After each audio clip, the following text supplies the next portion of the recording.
Hello bachcho, let's read out the question first. A 0.10 kg car traveling in the positive x direction at 10 meter per second collides with 0.30 kg cart at rest. यानी क्या हो रहा है कि हमारे पास एक 0.10 kg की cart है, वो ट्रैवल करती है पॉजिटिव एक्स डायरेक्शन में और कोलाइड कर देती है एक कार्ट से जिसका मास हमें गिवन है 0.3 kg के इक्वल, और वो रेस्ट पर है जबकि ये मूव कर रही है. Now the collision is elastic. Collision कैसा इलास्टिक है, यानी कि कोएफिशिएंट ऑफ रेस्टिट्यूशन 1 के इक्वल होगा.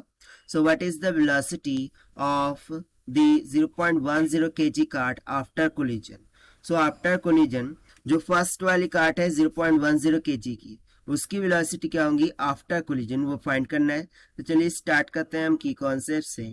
But before of it, let's talk about the key concept which we are going to use here for this question.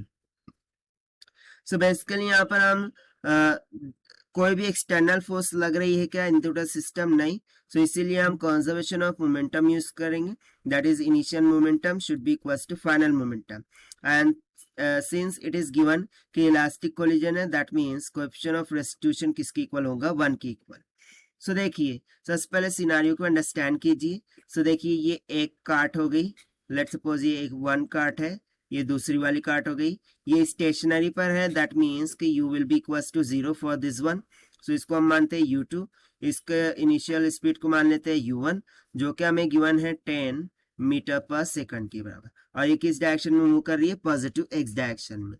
इसका मास हम मान लेते हैं m1 जो कि है 0.10 kg के बराबर. इसका मास मान लेते हैं m2 जो कि है 0.3 kg के बराबर. ठीक है, उसके बाद जैसे ही ये स्ट्राइक करेगा, ठीक है, so after striking let's suppose के ये जो 0.10 वाली kg कार्ट है वो इस डायरेक्शन में मूव करने लगती है निगेटिव डायरेक्शन में, निगेटिव ऑफ एक्स में, और उसकी स्पीड हो जाती है v1.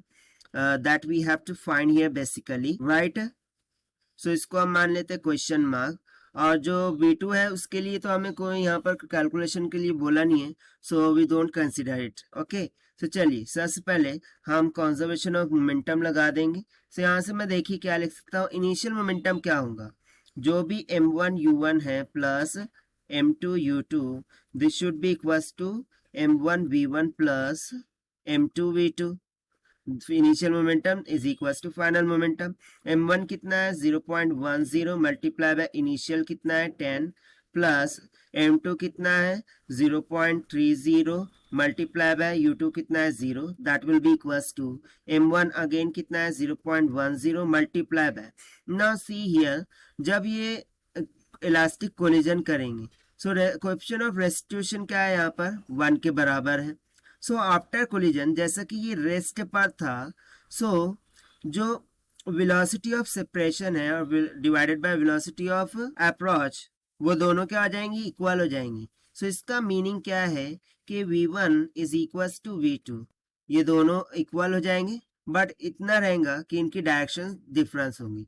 यानी कि यदि v1 निगेटिव होगा, सो लेट्स सपोज कि v1 माइनस ऑफ v है, सो v2 सिंपली क्या हो जाएगा पॉजिटिव ऑफ v के बराबर हो जाएगी, यानी कि इसकी डायरेक्शन क्या हो जाएंगी ये.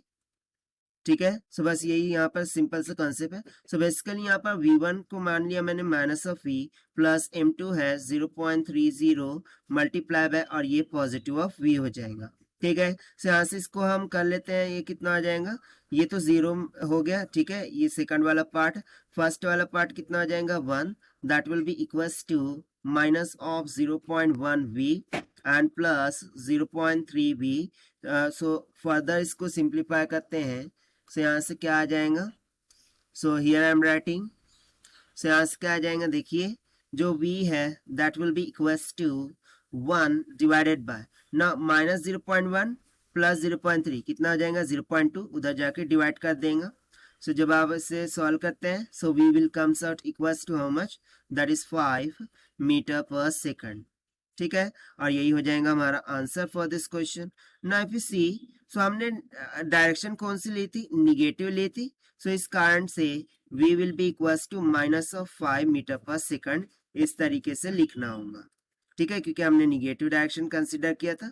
सो ये हो जाएगा हमारा आंसर जो कि हमने सॉल्व किया by using the initial momentum and final momentum equal, that is conservation of momentum concepts.